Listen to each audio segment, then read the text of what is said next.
What's up, everyone? Going to do something a little different today. I spoke to my friend Josiah Van Dien, who is Shawn Mendes' tour photographer and one of my favorite tour photographers. And we got together talking about one or two of his photos, and we just kept talking for like an hour. And there's a lot of good info in there about photography, being a tour photographer, the intricacies of shooting the same thing every night, just things like that. So if that's your kind of thing, you should stick around, check it out. You can also see how much my hair has grown in the last few months. And hope you enjoy us mixing it up and talking shop. Keep doing that. Okay, so you're Shawn Mendes' photographer. He had a concert in Brooklyn, and you and I had already spoke a little bit about me possibly shooting. But then at some point during the day, in the middle of the afternoon, basically, you called me and then we're like, do you actually want to come and shoot for Shawn and shoot the whole show? And why don't you walk me through how that kind of came from, like, just as someone who's going to show up and shoot, maybe the first 3 songs, to someone who's going to be shooting for Shawn and the whole show?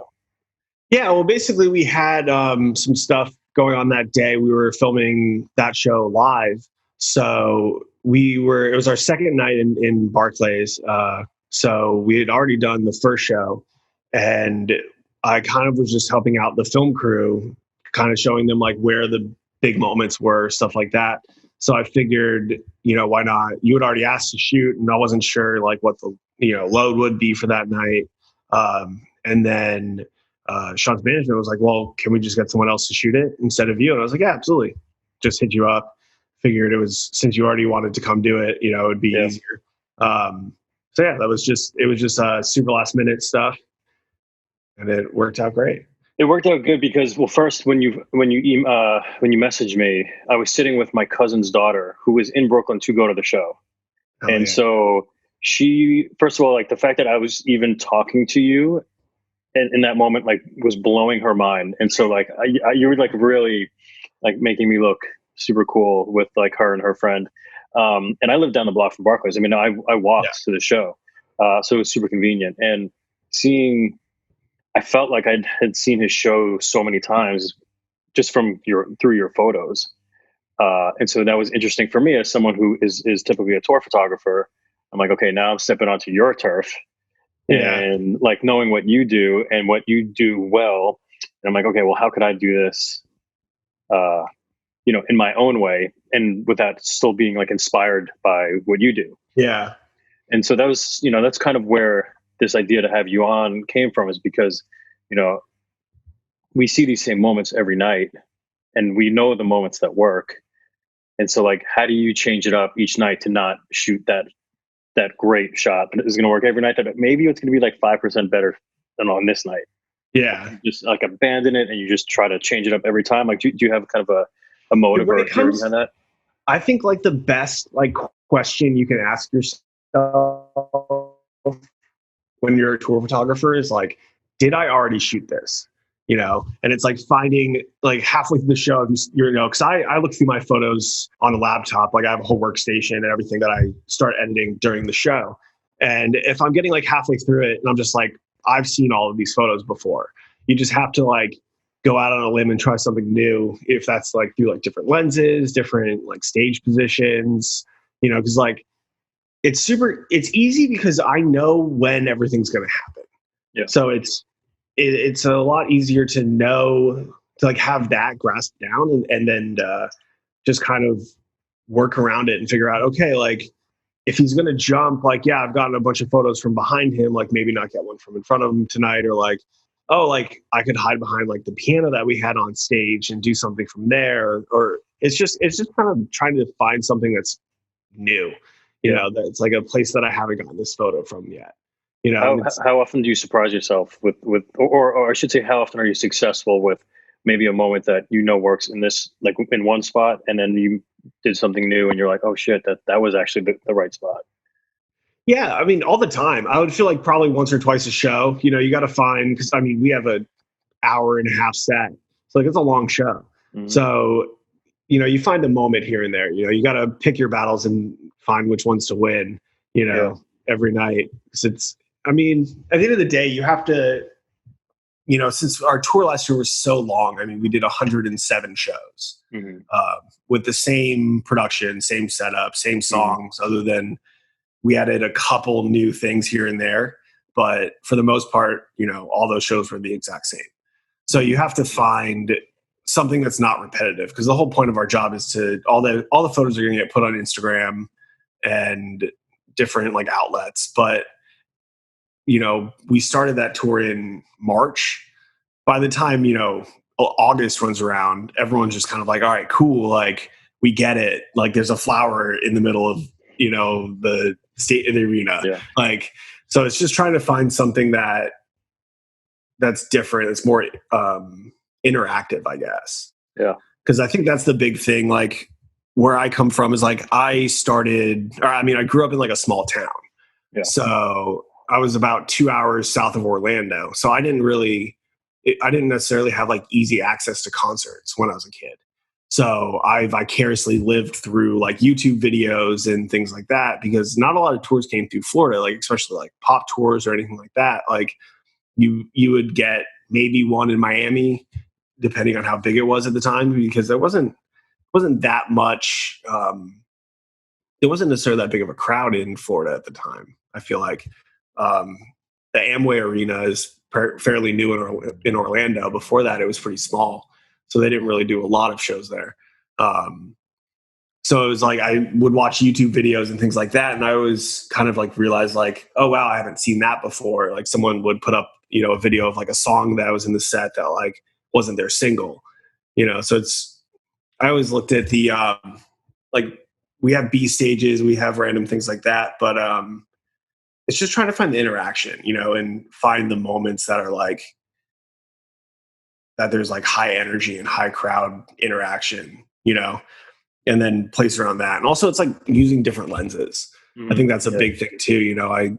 I picked up the Canon 85 1.2 last year, about halfway through the tour, and like that really changed it, because it's like in Europe I was doing a lot of like wide stuff, and then in America I started doing a lot of like super zoomed in shots, and with everything like blurred out in the background and very like intimate sort of things. So it's just trying to figure out how to do something different every day.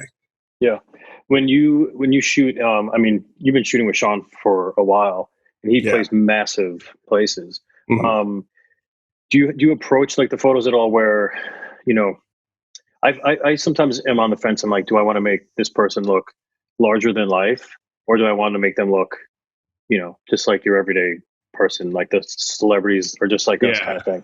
And, I try to do that, or I'm kind of on the fence about that when I'm shooting big shows, especially because I feel like, you want it to be intimate and feel intimate, but you also want to show like the scale. Like, do you have kind of an approach for that, or do you think about those kind of things? I think my big thing was when I started touring, I was doing clubs, and I mean, a lot of the bands that I was touring with weren't necessarily selling out all those clubs. So I felt like I always had the approach of like, I need to make this show look as big as possible, and like there's as many people as possible. So that was like a big thing for me, and how I shoot is trying to make everything look massive. But then when it comes into like touring in arenas, it's hard to make it feel intimate. But I feel like there's so many moments in our show that are intimate. Like we had a whole B stage that all the fans would, leave their seats on the floor and come crowd around it. And I feel like that was an amazing time where Shawn would like reach out and like give kids high fives, random things like that. And like kids would hand him flowers and he'd take them, so it's like finding those moments where even though there's like 15,000 people, for a couple of kids, like they actually got to like interact with Shawn, so it's finding those weird moments that actually connect him with the crowd, instead of it just feeling like, oh yeah, cool, there's a bunch of people there, but no one in the back probably had a good time. It's like, even though they did, it's trying to translate that into an image. Yeah, no, exactly. I mean, I still shoot shows for some bands where, the crowd's maybe going to be a little light, or there's going to be pockets of empty seats. And, it's kind of like, wow, this is the best photo of that person that's ever been taken. But you know what? there's nothing but empty seats behind him. That kind of just really kills the image, you know.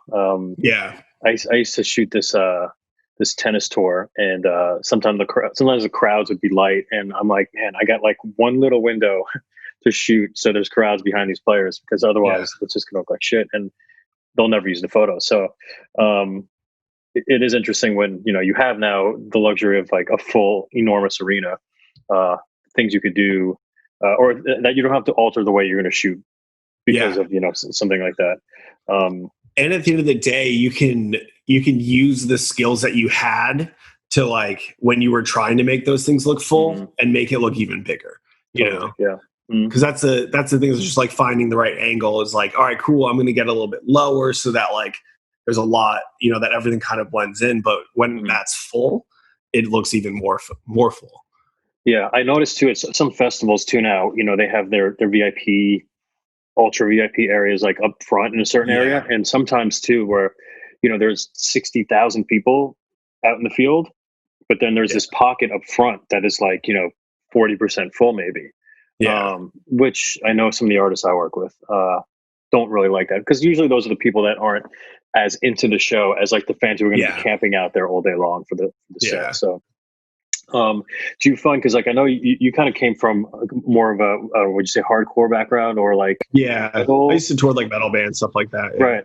So I mean, has this changed, like working with a pop star? Like do you find yourself shooting differently for different kinds of bands? I mean, there is an extent where, I don't know, I feel like when I worked for hardcore bands, I still shot in a way of like, I didn't shoot in like a grungy way, you know, like I wasn't making my stuff look unpolished because I was touring with unpolished people, you know. I felt like I was always trying to make the people that I worked, like the metal bands that I worked with. Wait, do you freeze? You froze for a second, but now it looks like you froze maybe. That better? You there? Yeah, okay. Yeah, unfrozen. Okay. Ask that again. So, well, like, I mean, I guess do you find that like you shoot differently depending on who you're working with? I mean, from what I understand, like you came from more of a hardcore and metal background, so now that you're shooting a pop star, like do you shoot kind of like your way, or do you kind of alter a little bit, you know, depending on what kind of band you're shooting? I mean, I felt like whenever I worked with hardcore bands, I still was making a very polished product, a very polished image. I never really was shooting like in a grungy way, and wasn't like putting like, you know, like a lot of filters on it or anything like that to make it look like, you know, what your classic like hardcore band would look like. Which would be what? I mean, I still shoot a lot of black and white, but I don't necessarily shoot stuff that's like insanely high contrast, which is very something similar to that. Okay, I know that Adam DeGrosse, who does Post Malone, he shoots a lot of hardcore as well, and you can tell the difference between his work with like hardcore bands and Post Malone. But I feel like I kind of just shoot very similar in that. In like with Shawn or with anyone, I kind of just have my own style, and I feel like it works across the board. And I feel like that's kind of why my style works a lot with Shawn, is because he is like very music oriented, and it's, you know, he's playing a guitar, he's actually singing, he's like very into his show, so there's a lot of energy. And I feel like that's like more so my style than like how I edit a photo or how I do, you know, anything in post. It's more so like finding the moment where there's high energy and capturing that. Yeah. I mean, Shawn's show is, I mean, editing those photos that night for me, I mean, like my first pass through, like, let's say I took 1,000 images. I mean, I probably kept 600, you know, through the first pass. I mean, the show is super high energy. The production is great. He's an amazing performer. He looks great. It was very challenging to get the images down. I mean, because there's so many, like, I mean, you know, kind of mediocre images of him that still look great. So, I mean, for you, like, how many selects would you say you you finish with each night? I'm probably between 100 and 200 a night. It really depends. Yeah. Especially with does that include like backstage and like the day or okay. Yeah. I would say like the bulk of that is live stuff. Yeah. Just because I feel like that's like the most like important thing in the touring aspect. But then we also have like a lot of behind the scenes stuff. Yeah. Everything, you know. Yeah. Do you I mean, I'm sure there's thousands and thousands of photos that people have never seen. And some of which that definitely should be that, you know, do you sit on images at all, or do you guys kind of be like, well, not really. I feel like that's it. So Shawn runs all of his social media. Like I don't post for him. I basically just provide a Dropbox link with everything. You know, we have a Dropbox share folder that I just upload photos to, and then he just goes through it and is like, oh, this one's sick. I'm gonna post that. You know, and he kind of curates like what is like that's a really cool thing. I'm gonna post that. Because he came from, you know, Vine and everything like that. Like, like it's a lot different from like working with like an older band that like is still learning how to use social media, or like that's something that's new to them. Like Shawn started his career on social media. So he knows what's like interesting to his fans. And like, I feel like that's one thing that I've learned so much working with him is that I've learned like, oh wow, that image did really well. I didn't think it would. And then seeing how his fans interact with the images that I take, because it's like you find stuff that's like, oh yeah, like him reaching out for that person, you know, to grab that rose is like, oh wow, that's like super cool. And like something like for me, it's like, wow, I probably would have thought that like the photo of him jumping off stage was cool, but it's like, oh, never mind, that's like a really intimate moment. Right. Yeah. I was going to ask you about two photos of yours, and one of them is a jumping picture. Yeah, this was one of the early times of him doing it, where it was like pitch black. So I was shooting like, I don't know, like f2.8, probably, I don't know, 8,000 ISO. Just because later on we ended up having right where he was jumping was like this barn door type light that went across the whole thing. So this one, I feel like it was because it was so dark that there was so much like motion in it. Like you can kind of tell with all the lights, you know, like they're all kind of are extra blurry and there's like motion blur on them because of how dark it was when that happens.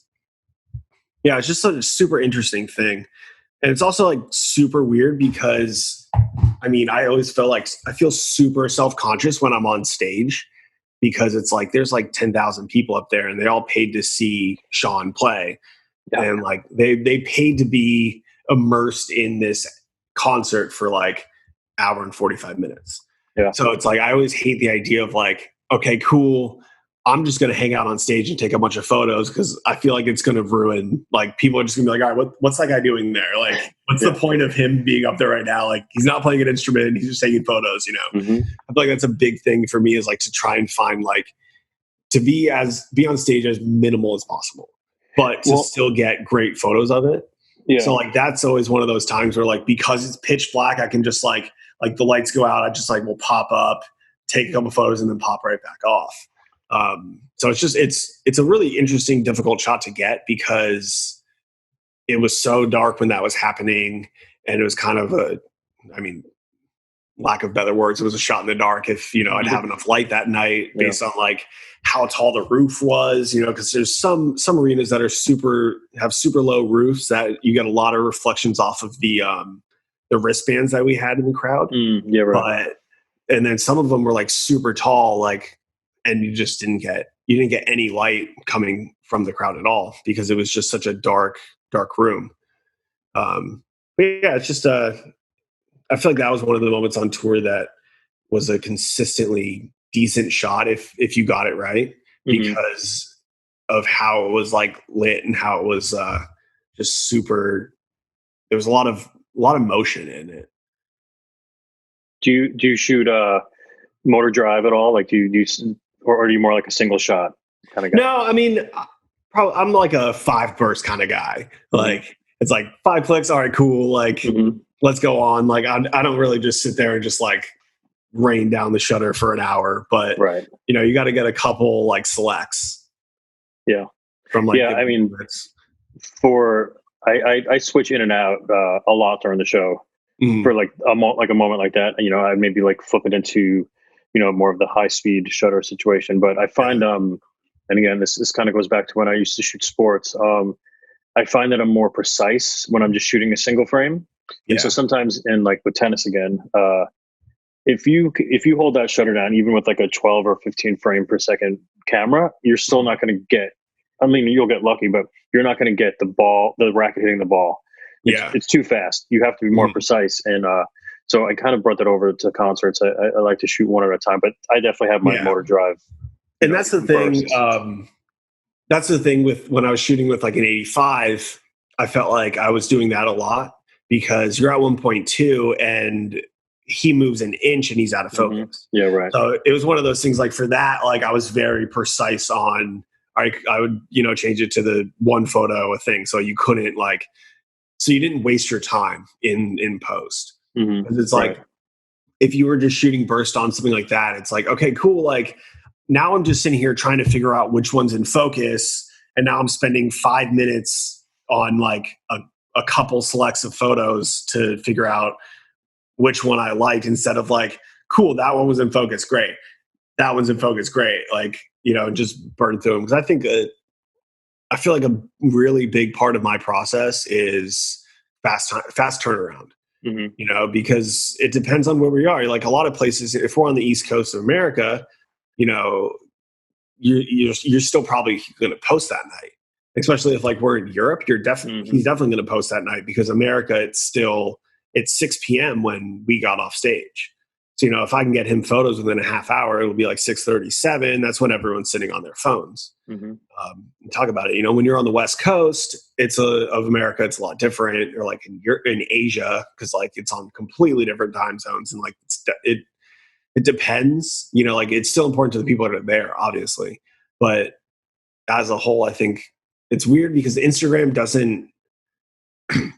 There's more people looking on Instagram at his stuff than there are coming to the shows. He has like 50 something million followers.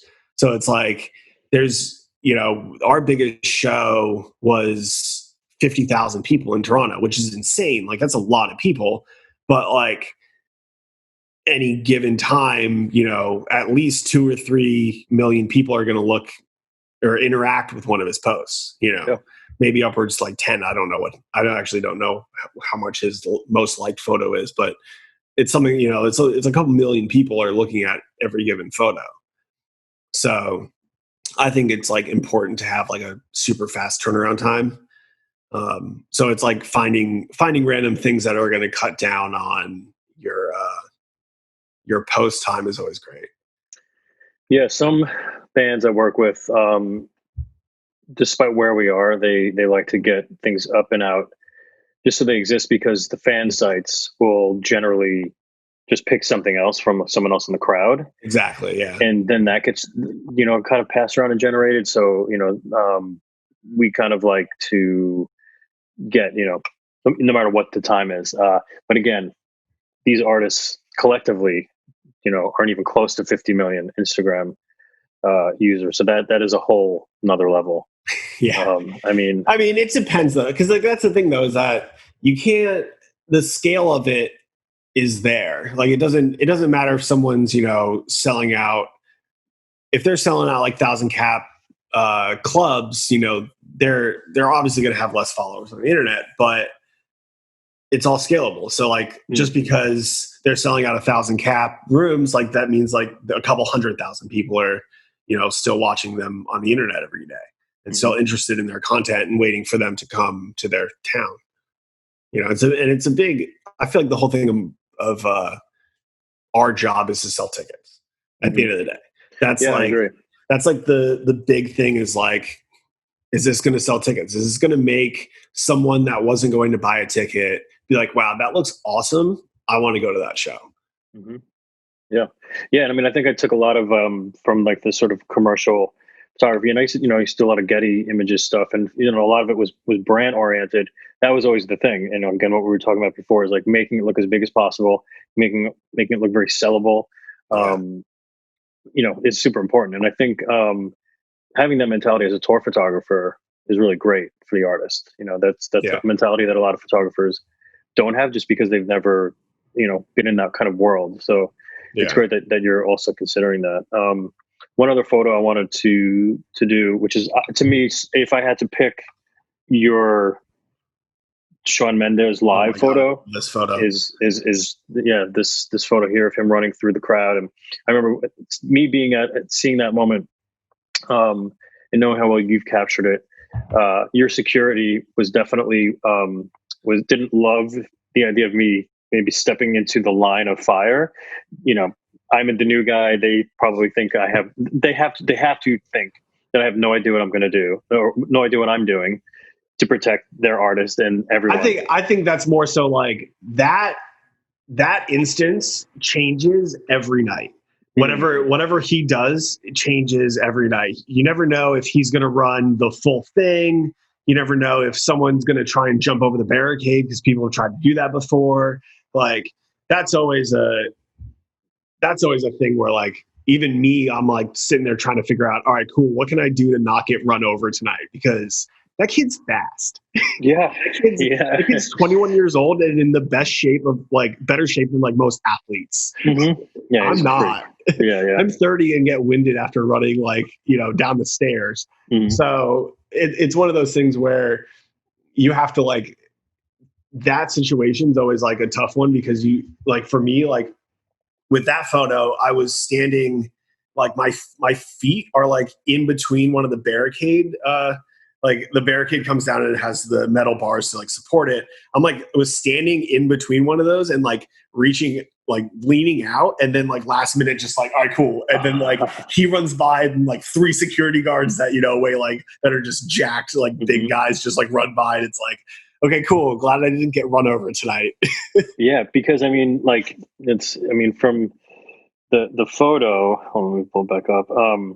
It looks, see, this is the thing. Tell me if you agree with this, is if you have never taken a photo or know nothing about photography, I still think people can tell when a photo is taken from close or when it's taken from further back. Even if the person is the same size in the frame, I think they can tell. And this, you could tell that you're freaking pretty close. That's 17 millimeter probably.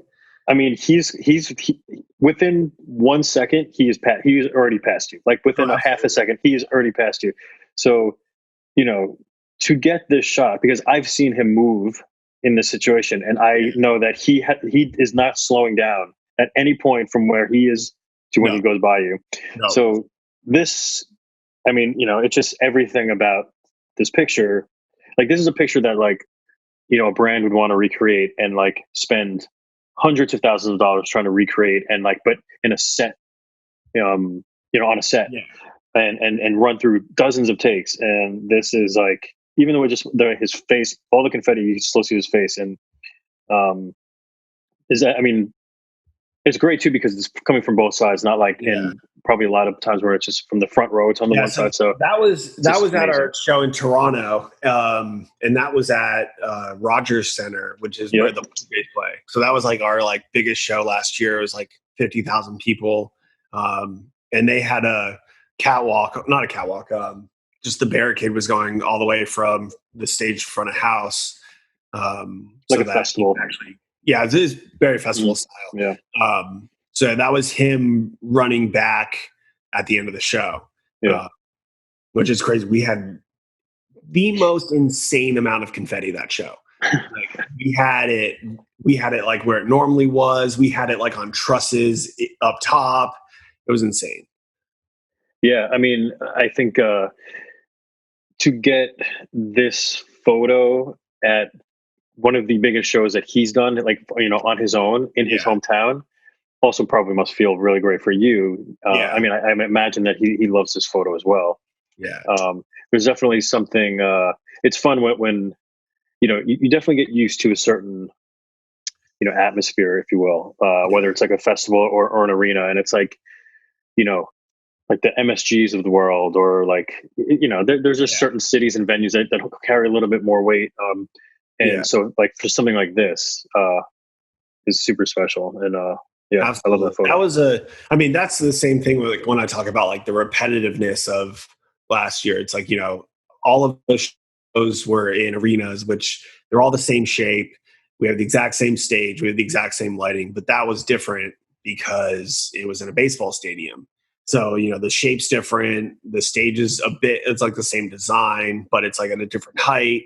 There was some curveballs on that one. And I feel like that really made it cool because it felt like you had a whole new outlook on the same show. Yeah. Now, do you feel like pressure though, or do you feel nervous? Like where you're like, I know what works, and yeah, you have the training, but it's like I don't know. It's like any job, like, like I know what I'm doing, but you're starting a new job because it's a different place, right. there is a lot of high pressure because it was, our biggest show of the tour. Like, we'd been waiting for that show for like a year, and it's just one of those things where, like, I don't even want to think about just having like the worst show of your life and all your images look terrible from that show. It's just like, I don't even want to think about that. That sounds like a nightmare. Like, I can only imagine like sending out photos and everyone just being like, these are the worst photos that he ever took. Right, yeah. What happened? It's like you have bad nights on tour. Oh yeah. Like, you have nights where you're just kind of like, I did not feel creative at all, and that was this. It just wasn't a vibe, and I have some very mediocre images because like it just happens. Like, I feel like everyone kind of forgets that, like, we live in the same like creative space as other people. It's like, it's not just like a mechanical, like, okay, cool, I'm going to go through and take these photos and they're going to be cool and that's it. Like, there is creativity and there is like energy that like we have to like be in that right space to be like, oh cool, I'm going to go do this like right over here, and then, oh wait, what if I go to the other side of the arena? Like, we are like constantly thinking on our feet during the show and like trying to create cool images while something else is going on that we have no control over, So that's like, oh man. Do you feel shows like that are horrifying because you have to, those are the shows that like you can't be off. Yeah. Well, I was going to say, like, can you tell like when you're having a bad night, like, or is that more like when you go back to look through the images? Oh, I can tell. Yeah. Like, if I'm halfway through a show and I'm just like, you just have, I don't know, you just have moods and you have like lack of creativity, and I definitely have like, okay, I feel like I'm in a rut tonight. I think that's a big thing is like, when I'm looking through stuff, I'm just like, I've shot this so many times. What can I do that's like completely different? But I feel like those nights, I'll try, if I'm in one of those nights, I feel like I've gotten some of my coolest images out of it because I tried super hard to get one photo that was like completely brand new. I'll show you this one. That like, I feel like it was definitely one of those nights. It was in Montreal, and this is one of my favorite photos from the tour. This was like, it was like the second night in Montreal, and I just kind of like was having a super bad day. Oh, actually, this is why, because I found out that day that I had to change my wedding day because of the Grammys. So I was just like not having a good day. I was having to call everyone that like was, someone that was, our caterers, our venue, all these people, and like replan our entire wedding that we just spent the last 6 months planning. And I just was not having a good day. And finally I'm just like, yo, like, all right, I got to do something that's cool. And in the end, I just like popped on my 85, and Shawn like picked up this Canadian flag from someone in the crowd. And I got that image, and I was just like, oh, okay, cool. Like, tonight was a good night because I got that one photo. And like, and things like that will change your whole vibe around for like the week. For like for sure. Yeah. It's like, I was in a rut, cool, but I got this awesome photo. Yeah. And I'm going to live off that for the next couple of days and like try and do some other cool stuff. It's like a creative, like ego boost in a way. You're just kind of like, all right, cool. Like I'm still good at this job. Like I'm okay. I'm doing fine. I'm not going to get fired. Yeah, I know. It's when you get those kind of shots, and then even like people in the band, like the next day, if they see it on Instagram, they're like, "Man, that photo you posted last night was like pretty sick." I'm like, Yeah, cool, because they see the show every night, and they see my photos every night. So, what I always love is when like the crew dudes are like, "Yo, I saw that photo." That was yeah. Like, the guys that like don't really talk to you that much, that are just like stage hands or something like that, that are just kind of like, "Yo, that photo is really cool." I'm like, "Oh, cool!" Like, great, thanks. Yeah, this was actually a photo I was thinking of asking you about, because it does stick out. I mean, like the tone, like the blue and the red contrast, and him being Canadian. And so I was wondering actually if this, because there is no city on there, I was wondering if this was from Toronto, but you said I was in Montreal. Yeah. Do you like touring? I love touring. I think that eventually I would like to do something that's more, I don't know, more creative direction in a way, and less shooting. I feel like eventually I don't want to travel all the time, because it's like instances like last year. It's like I was on tour for 300 days last year, so that means that I had 52 days at home out of an entire year, and that's just like draining. Especially with like I was planning a wedding, doing all this other stuff, and it's like I can't imagine like having kids and touring and like doing all that stuff. I don't know. It depends. But everyone does it. That's the thing. Yeah, people do it, and that's the thing is like, dude. I mean, two of the guys on our crew have kids, and they're like the best dads in the world. Like they're always FaceTiming with their kids. They're always like doing it. And it's like it's not a bad thing. Like there's definitely like really cool things that come out of it, because at the end of the day, it's like if you were a normal dad and you worked a normal job, you'd go to work at 8 a.m, get home at 6, see your kids for like 2 hours before they go to sleep, and then do it all over again. And then on the weekends, you might see them for a little bit while you're doing a bunch of other things that you have going on, and you don't really get that much time to just sit and spend with them.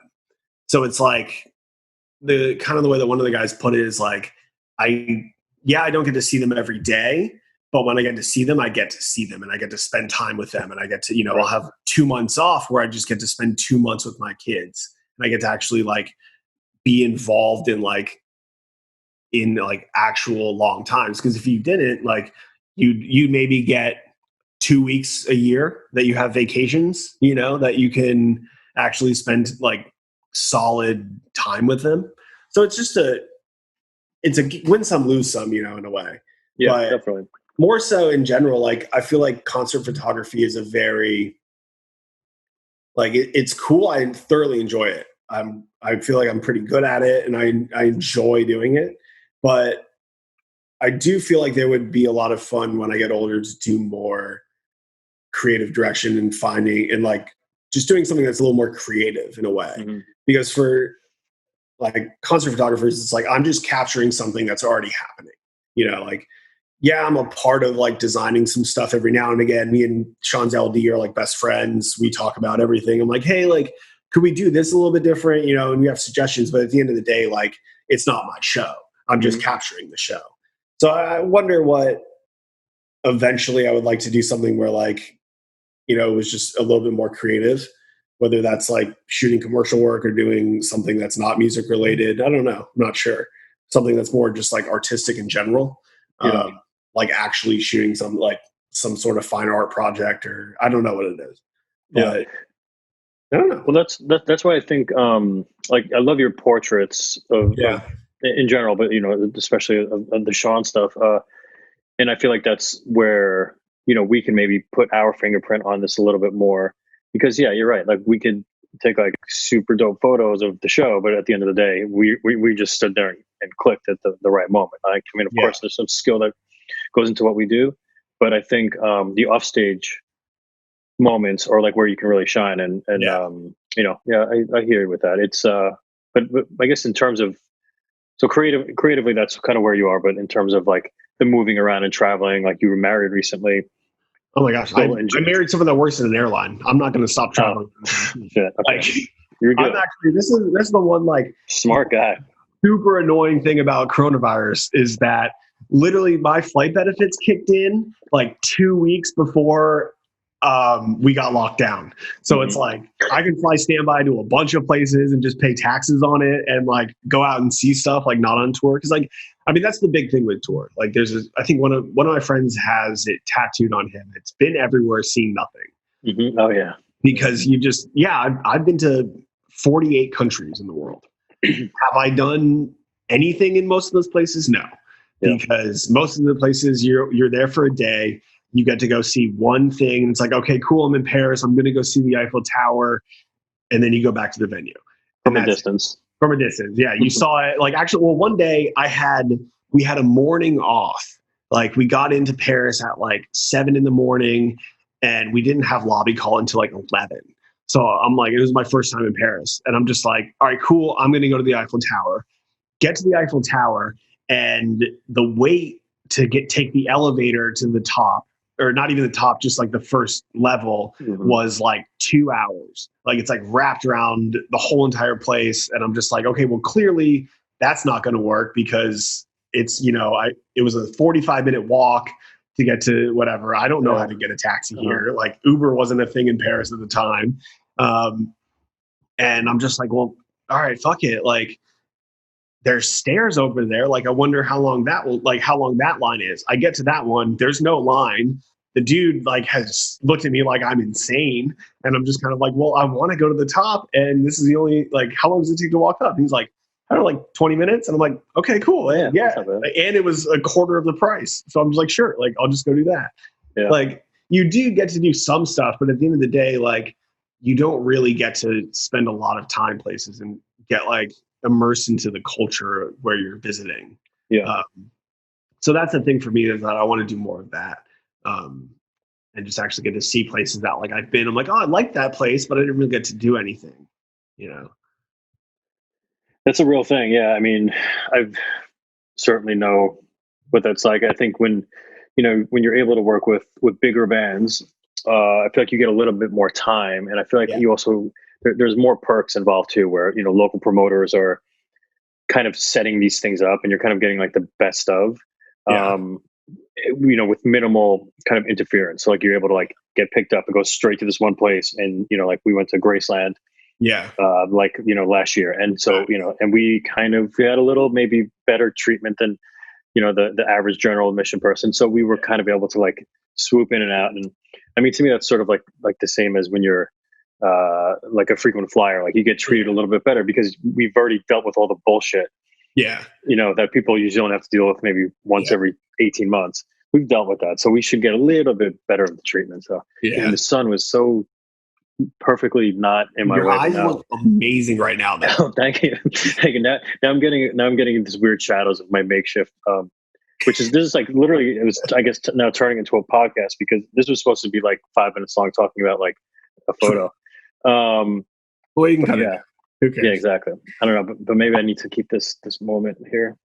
I literally have a desk top across two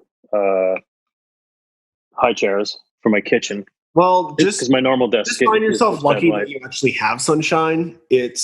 I haven't seen the sun in like 4 days. It's just been overcast and rainy. Mm-hmm. Well, take pride in your shadow. Yeah, that's fine. Well, now it's about to be softened. I can tell the clouds are moving in. All right, man. Let's see. I guess that's. We've already gone way past anything I had originally considered or had thought about. So, yeah, it's been great. Thanks for doing this. Thanks for having me. Okay, well, thank you, Josiah, once again for like the 50th time. I've been talking about posting this forever, and then things just kind of kept happening. So glad it finally got up. So hope you found this informative, entertaining, all that, and be on the lookout for more of these. I actually recorded another one this morning. This one will be with Cage the Elephant, touring back in 2009 with my buddy Jeff Gentner. So, till then, I'll see ya around. Unfortunately, not at concerts, but soon, hopefully. Okay, bye.